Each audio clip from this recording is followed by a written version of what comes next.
بسم اللہ الرحمن الرحیم۔ سوال کیا ہے،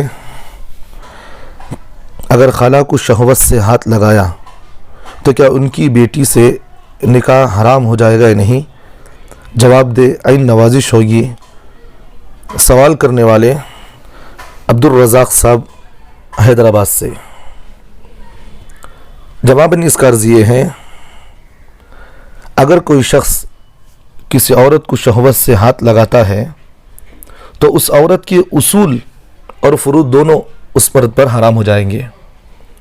اصول اور فروع مطلب، اصول سے یہ ہے کہ اگر کسی آدمی نے کسی عورت کو ہاتھ شہوت سے لگایا تو اس کے اوپر کے حصے، مطلب اس عورت ہے، اس کی ماں ہے، اس کی نانی ہے، ان سے وہ نکاح نہیں کر سکتا۔ یہ اصول ہیں۔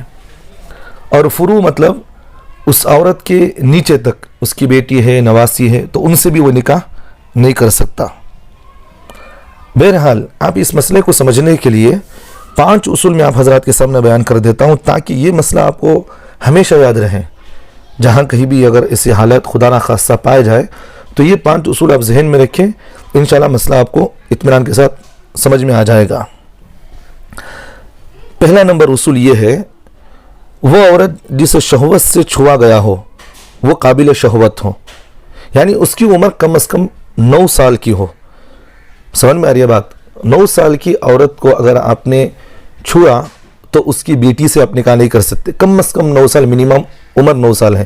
جس کی 9 سال سے پہلے آپ نے چھوا تو کوئی اس کی بچیوں سے آپ نکاح کر سکتے ہیں، لیکن 9 سال تک کم از کم منیمم عمر ہے۔ 9 سال جیسے ہی ختم ہو کر 10 سال شروع ہو جائے تو اس کے بعد اس کی بیٹیوں سے نکاح نہیں کر سکتے آپ، چاہے اس کی بیٹی ہو یا اس کی ماں ہو، تو آپ اس سے نکاح نہیں کر سکتے۔ کسی بچی کو بھی آپ نے ہاتھ لگا دیا، چھوٹی 9 سال کی بچی تھی، آپ نے شہوت سے اسے ہاتھ لگا دی، تو اس بچی کے ماں سے بھی نکاح نہیں کر سکتے، کیونکہ دونوں ماں اور بیٹی کو ایک ساتھ نکاح میں رکھنا حرام ہے۔ یہ ایک پہلا اصول ہے۔ دوسرا اصول یہ ہے، چھوتے وقت یا آپ نے دیکھا اس کی شرمگاہ کو جس وقت آپ نے اس کی دیکھا، اس وقت شہوت کا پایا جانا ضروری ہے۔ اگر اس وقت شہوت نہ پائی تھی بلکہ بعد میں شہوت ابھری تو حرمت مصارحہ ثابت نہیں ہوگی، اس سے حرمت ثابت نہیں ہوگی، بلکہ جس وقت آپ نے اس کی شرمگاہ کو دیکھا، اندرونی حصہ ضروری ہے، باہر کا حصہ مراد نہیں، کیونکہ وہ جسم کے اندر شامل ہے۔ اندرونی حصہ اگر کسی نے اس کی شرمگاہ کی طرف دیکھا، یا نہیں تو عورت کو آپ نے جس عورت کو چھویا ہے اس وقت شہوت کا ابھرنا ضروری ہے۔ جیسے چھوا، شہوت ابھر گئی تو وہاں حرمت مصارحہ ثابت ہو جائے گی، حرمت ثابت ہو جائے گی۔ چھونے کے بعد اگر شہوت ابھری ہے تو حرمت ثابت نہیں ہوگی۔ دوسرا اصول ہے۔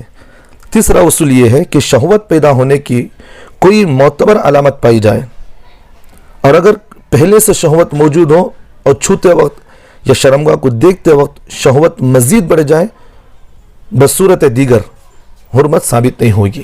یہ تیسرا اصول ہے۔ چوتھا اصول یہ ہے کہ شہوت کے ساتھ چھونا اس طور پر ہو کہ درمیان میں کوئی کپڑا وغیرہ حائل نہ ہو، اور اگر درمیان میں کوئی کپڑا حائل ہو تو اتنا باریک ہو کہ جسم کی حرارت پہنچنے سے کوئی چیز مانے نہ ہو، اس وقت تو مانے نہ ہو تو حرمت ثابت ہوگی۔ اگر مانے ہو، اس کی حرارت آپ کو جسم میں نہیں پہنچ رہی ہے، جس عورت کو چھوا ہے اس کی حرارت بیچ میں موٹا کپڑا ہونے کی وجہ سے، بیڈ شیٹ ہونے کی وجہ سے حرارت نہیں پہنچ رہی ہے، تو اس وقت بھی حرمت ثابت نہیں ہوگی۔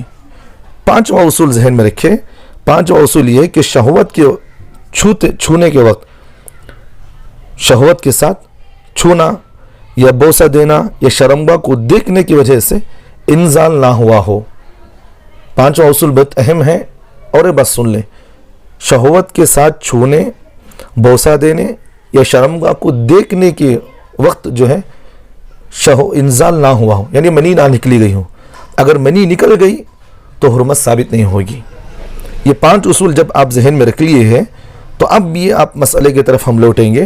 اگر کسی شخص نے اپنی خالہ کو شہوت سے ہاتھ لگایا ہو اور مذکورہ جو 5 شرائط میں نے آپ حضرات کے سامنے بیان کیا ہے، اس کی یہ ساری چیزیں پائی گئی ہو تو اس کی بیٹی سے نکاح کرنا آپ کے لیے حرام ہوگا۔ اگر یہ 5 چیزیں نہیں پائی گئی تو نکاح حلال ہے۔ اللہ ہم تمام کو عمل کی توفیق عطا فرمائے۔ یہ خاص کر جو یہ چیزیں پائی جاتی ہیں یہ جوائنٹ فیملی کے اندر یہ چیزیں پائی جاتی ہیں، اس لیے دینداری ہونا بہت ضروری ہے. بغیر دینداری کے کام نہ کریں، اللہ سے توبہ استغفار کریں. یہ آج کل ہمارے مسلمانوں کے اندر یہ گناہ زیادہ چل رہے ہیں. اور غیروں سے ہمیں اعتراض نہیں ہے، غیر تو دین کو نہیں مانتے، ہمیں ان سے اعتراض نہیں ہے، لیکن جو مسلمان اللہ اس کے رسول کو مانتا ہے، دین اسلام کے شریعت کی پابندی کرتا ہے، یہ ان لوگوں کے ساتھ ہمیں جب یہ چیزیں معاملات دیکھتے ہیں تو بڑا افسوس ہوتا ہے. تو اس لیے یہ سب چیزوں سے پرہیز کرنا چاہیے. خصوصاً جیسے عید کے موقع پر ہمارے مسلمانوں کے اندر مزاج یہ ہے کہ عید کا موقع آیا تو جوان خالہ کی بیٹی سے بھی ملاقات کر رہے ہیں اور جوان خالہ سے بھی ملاقات کر رہے ہیں. یہ سب چیزیں پرہیز کرنا چاہیے. اور یہاں تک کہ یہ مسئلہ بھی ذہن میں رکھے، باپ اپنی 9 سالہ بیٹی جس کی عمر 9 سال ہو چکی ہو، اس بیٹی کو بھی اگر باپ شہوت سے چھو لے تو وہ اس کی ماں اس پر حرام ہو جائے گی. اس لیے عید کے موقع پر ہو یا اس طرح کے موقع پر احتیاط سے کام لے. اس لیے شریعت کی باتوں پر عمل کرے. اگر مسائل میں اگر کہیں پریشانی ہو رہی ہے تو علماء سے مسائل پوچھ کر عمل کرنے کی کوششیں کریں. کبھی اللہ جو ہے اس طرح کی گمراہیوں میں نہیں ڈالیں گے. اللہ ہم تمام کو عمل کی توفیق عطا فرمائے.